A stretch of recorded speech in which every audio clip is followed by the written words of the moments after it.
ಮಥುರಾ ಭಾಗದಲ್ಲಿ ಅನೇಕ ಜನ ಗ್ರಾಮದವರು ಏನ್ ಮಾಡಿದ್ರು ಅವನ ಬಗ್ಗೆ ಬಹಳ ಬೇಜಾರನ್ನ ವ್ಯಕ್ತಪಡಿಸಿದ್ರು. ಆದ್ರೂ ಕೂಡ ಅವ ರಾಜನಾದ್ರೂ ಕೂಡ ಅವನಿಗೆ ಏನಾಗಿದ್ದ ಅಂದ್ರೆ ಜನರಿಗೆ ಹೋಗ್ಲಿಕ್ಕೆ ಸಾಧ್ಯ ಆಗಲಿಲ್ಲ. ಯಾಕಂದ್ರೆ ಅವ ರಾಜ ಹೇಳಿದ ಪ್ರಜೆಗಳು ಕೇಳಬೇಕು. ಆ ಕೇಳೋದ್ರಿಂದ ಅನೇಕ ಜನ ಅವನು ಸತ್ಯವನ್ನ ಅಧರ್ಮದಿಂದ ನಡೀತಾ ಇದ್ದ, ಅಸತ್ಯದಿಂದ ನಡೀತಿದ್ದ, ಅಹಂಕಾರಿಯಾಗಿದ್ದ, ಅಜ್ಞಾನಿಯಾಗಿದ್ದ, ದುಷ್ಟನಾಗಿದ್ದ. ಆದ್ರೂ ಕೂಡ ದುಷ್ಟನನ್ನ ಮಾತ್ರ ಯಾಕೆ ಕೇಳ್ತಿದ್ರು ಜನ ಮಥುರದಲ್ಲಿ ಅಂತಂದ್ರೆ ಅವ ರಾಜನಾಗಿದ್ದ. ಅವನು ಮತ್ತೆ ನಾವು ವಿರುದ್ಧ ಹೋದ್ರೆ ನಮ್ಮನ್ನೇ ಕೊಲೆ ಮಾಡಬಹುದು ಎಂಬ ಅಹಂಕಾರದಿಂದ ಇದ್ದ ಅಂತ ಒಂದು ಸಂದರ್ಭದಲ್ಲಿ ಏನಾಯ್ತು ಅಂದ್ರೆ ಇಂಥ ಸಾವಿರಾರು ರಾಜ್ಯರು ಆ ಸಂದರ್ಭದಲ್ಲಿ ನಾವು ನೋಡ್ತೇವೆ. ಅಂತ ಎಲ್ಲ ಸಾವಿರಾರು ರಾಜ್ಯರು ಎಲ್ಲರೂ ಏನ್ ಮಾಡಿದ್ರು ಅಂದ್ರೆ ಪ್ರಜೆಗಳಿಗೆ ದೂಷವನ್ನ ಮಾಡ್ತಿದ್ರು, ಪ್ರಜೆಗಳಿಗೆ ಮೋಸವನ್ನ ಮಾಡ್ತಿದ್ರು. ಆ ಸಂದರ್ಭದಲ್ಲಿ ಭಗವಾನ್ ಶ್ರೀ ಕೃಷ್ಣನ ಜನ್ಮ ಭೂಲೋಕಕ್ಕೆ ಆಗಮನ ಅನಿವಾರ್ಯವಾಗಿತ್ತು. ಅದಕ್ಕೆ ಭಗವಾನ್ ಕೃಷ್ಣ ಆಗ್ತದೆ ಯದಾ ಯದಾ ಧರ್ಮಸ್ಯ, ಅಲ್ಲಿ ಎಲ್ಲಿ ಅಧರ್ಮ ಹೆಚ್ಚಾಗ್ತದೋ, ಎಲ್ಲಿ ಅಜ್ಞಾನವನ್ನ ಹೆಚ್ಚಾಗ್ತದೋ, ಎಲ್ಲಿ ಪಾಪ ಹೆಚ್ಚಾಗ್ತದೋ, ಎಲ್ಲಿ ಶೋಷಣೆ ಹೆಚ್ಚಾಗ್ತದೋ, ಎಲ್ಲಿ ಮನುಷ್ಯನನ್ನ ಅರ್ಥ ಮಾಡಿಕೊಳ್ಳಲೇ ನಿಜವಾದ ಅಹಂಕಾರದಿಂದ ಬರ್ತಾನಲ್ಲ, ಆ ಅಹಂಕಾರವನ್ನ ನಾಶಗೊಳಿಸಲು ಭಗವಾನ್ ಶ್ರೀಕೃಷ್ಣನ ಆಗಮನ ಆಗ್ತದೆ. ಹಾಗಾಗಿ ಧರ್ಮ ರಕ್ಷಿಸಿ ಧರ್ಮ ರಕ್ಷಕ ಅಂತೇಳಿ ಭಗವಾನ್ ಕೃಷ್ಣ ಮತ್ತೊಂದು ಶ್ಲೋಕದಲ್ಲಿ ಬರ್ತದೆ. ಎಲ್ಲಿ ಧರ್ಮ ಇದೋ ಅಲ್ಲಿ ರಕ್ಷಣೆಗಾಗಿ ನಾನು ಜನ್ಮವನ್ನು ತಾಳುತ್ತೇನೆ ಅಂತ. ಇಂತಹ ದಿನಮಾನಗಳಲ್ಲಿ ಏನಾಗ್ತದೆ ಅಂದ್ರೆ ಮತ್ತೆ ಇಂತಹ ಒಂದು ಕಲಿಯುಗದಲ್ಲಿ ಏನಾಗ್ತದೆ ಅಂದ್ರೆ ಮನುಷ್ಯನನ್ನ ಅರ್ಥ ಮಾಡಿಕೊಳ್ತಾ ಇಲ್ಲ, ಮನುಷ್ಯನನ್ನ ತಿಳಿದುಕೊಳ್ತಾ ಇಲ್ಲ. ಏನಾಗಿದೆ ಅಂದ್ರೆ ಎಲ್ಲರ ಬಳಿ ಅಹಂಕಾರ ಬಂದ್ಬಿಟ್ಟಿದೆ, ಎಲ್ಲರ ಬಳಿ ಅಜ್ಞಾನವನ್ನು ಬಿಟ್ಟಿದೆ, ಎಲ್ಲರ ಬಳಿ ನಾನೇನು ಕಡಿಮೆ ಎಂಬ ಭಾವನೆಯನ್ನು ಬಿಟ್ಬಿಟ್ಟಿದೆ. ಆದ್ರೆ ನಮ್ಗಿಂತ 100 ಪಟ್ಟು ಶ್ರೀಮಂತರಿದ್ದಾರೆ, ನಮ್ಗಿಂತ 100 ಪಂಡಿತರಿದ್ದಾರೆ, ನಮ್ಗಿಂತ 100 ವರ್ಗಗಳಿದ್ದಾರೆ, ನಮ್ಗಿಂತ 100 ಜನ ಶಾಣರಿದ್ದಾರೆ, ಸಂತರಿದ್ದಾರೆ, ಶ್ರೀಮಂತರಿದ್ದಾರೆ ಎಂಬ ಭಾವನೆಯನ್ನು ನಾವು ಮರಿತಾ ಇದ್ದೀವಿ. ಮೂಲವನ್ನು ನಾವು ಮರಿತಿದ್ದೇವೆ. ನಾನು ಯಾಕೆ ಬಂದೆ, ಯಾರಿಗಾಗಿ ಬಂದೆ, ಯಾಕೆ ಬಂದೆ, ಅವಾಗ ಹೋಗ್ತೀನೋ ಗೊತ್ತಿಲ್ಲ, ಇವತ್ತಿರ್ತೀನೋ ನಾಳೆ ಎಂಬುದು ಗೊತ್ತಿಲ್ಲ.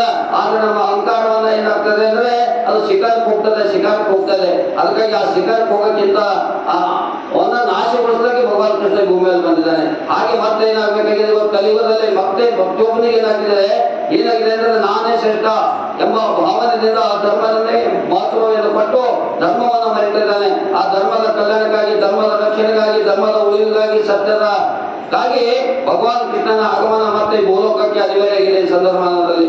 ಯಾಕಂದ್ರೆ ಎಲ್ಲ ಕ್ಷೇತ್ರಗಳಲ್ಲಿ ನಾವು ನೋಡ್ತಾ ಇದ್ದೇವೆ, ಎಲ್ಲ ಕ್ಷೇತ್ರದಲ್ಲಿ ಶ್ರೇಷ್ಠವಾದಂತ ಭಾವನೆ, ನಾ ಎಂಬ ಭಾವನೆ, ನಾನೇ ಶ್ರೇಷ್ಠ ಎಂಬ ಭಾವನೆ ಎಲ್ಲಿವರೆಗೆ ನಾ ಎಂಬ ಭಾವನೆ ಯಾವಲ್ಲಿರ್ತದೋ ಅವನು ನಿಜವಾಗಿ ಸ್ವರ್ಗಕ್ಕೆ ಸಾಧ್ಯ ಇಲ್ಲ. ನಾ ಎಂಬುದು ಬಿಟ್ಟು ನೀ ಅಂತ ಹೇಳಿ ಬಂದಾಗ ಮಾತ್ರ ಅವನ ಬಲ್ಲಿ ಏನಾಗ್ತದೆ, ಅವ ಸತ್ಯ ಶುದ್ಧವಾದಂತ ವ್ಯಕ್ತಿತ್ವ ಆಗ್ಲಿಕ್ಕಾಗ್ತದೆ. ಯಾಕಂದ್ರೆ ಭೂಮಿ ಮೇಲೆ ಅನೇಕ ಹಾರ್ಟ್ ಅಟ್ಯಾಕ್ಗಳು ಆಗ್ತಾ ಇದ್ದಾವೆ, ಶುಗರ್ ಆಗ್ತಾ ಇದ್ದಾವೆ, BP ಆಗ್ತಾ ಇದೆ. ಯಾವಾಗ ಯಮಧರ್ಮ ಕರೀತಾ ಗೊತ್ತಿಲ್ಲ. ಆ ಕರೆಯುವ ಮಧ್ಯದಲ್ಲಿ ನಾವು 4 ಜನ ಅನ್ನಂತ ಪ್ರಾಣವನ್ನು ಬಿಡುವಂತ ವ್ಯವಸ್ಥೆಗೆ ನಾವು ಬದುಕಬೇಕಾಗಿದೆ. ಯಾಕೆ ಬದುಕಬೇಕು ಈ ಭೂಮಿ ಮೇಲೆ ಅಂದ್ರೆ ಹಣಕ್ಕಾಗಿ ಬದುಕೋದಲ್ಲ, ಸತ್ಯಕ್ಕಾಗಿ ಬದುಕಬೇಕು, ನ್ಯಾಯಕ್ಕಾಗಿ ಬದುಕಬೇಕು. ಅದು ಭಗವಾನ್ ಶ್ರೀಕೃಷ್ಣನ ಕಾನ್ಸೆಪ್ಟ್ ಅದೇ ಇತ್ತು. ಏನಂತಂದ್ರೆ ಧರ್ಮ ರಕ್ಷಿಸಿ ಧರ್ಮ ರಕ್ಷಿತ ಅಂದ್ರೆ ಯಾರು ಧರ್ಮವನ್ನು ರಕ್ಷಣೆ ಮಾಡ್ತಾನೋ ಅವನಿಗೆ ಧರ್ಮ ತಾನಾಗಿ ರಕ್ಷಣೆ ಮಾಡ್ತದೆ ಅಂತ.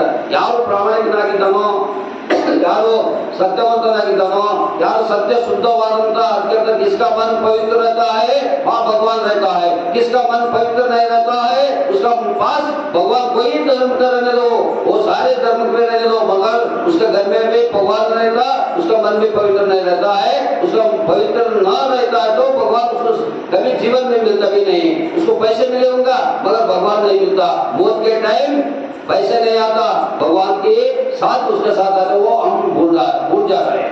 इसलिए हम क्या बोल रहे हैं, हमारे पास थोड़े भी पैसे है ना, हम बहुत बड़े हैं. बड़े तो बहुत भगवान श्री कृष्ण है, बड़े तो भगवान परमात्मा है, बड़े तो भगवान साक्षात शिवा है. वो मैं हम बोल रहे सब, हम तो बड़ा नहीं है. जब बुला तो कब लाटे है उसको जाना ही पड़ता है. ಟಿಕೆಟ್ ಯಾವಾಗ ಕಟ್ಟಾಗ್ತದೆ ಗೊತ್ತಾಗಲ್ಲ. ಆ ಟಿಕೆಟ್ ಕಟ್ಟಾಗ್ತಿಂತ ಪೂರ್ವದಲ್ಲಿ ನಮ್ಮ ಹಿರಿಯರು ಹೇಳ್ಕೊಟ್ಟಿದ್ದಾರೆ, ನಮ್ಮ ಪೂರ್ವಜರು ಹೇಳ್ಕೊಟ್ಟಿದ್ದಾರೆ.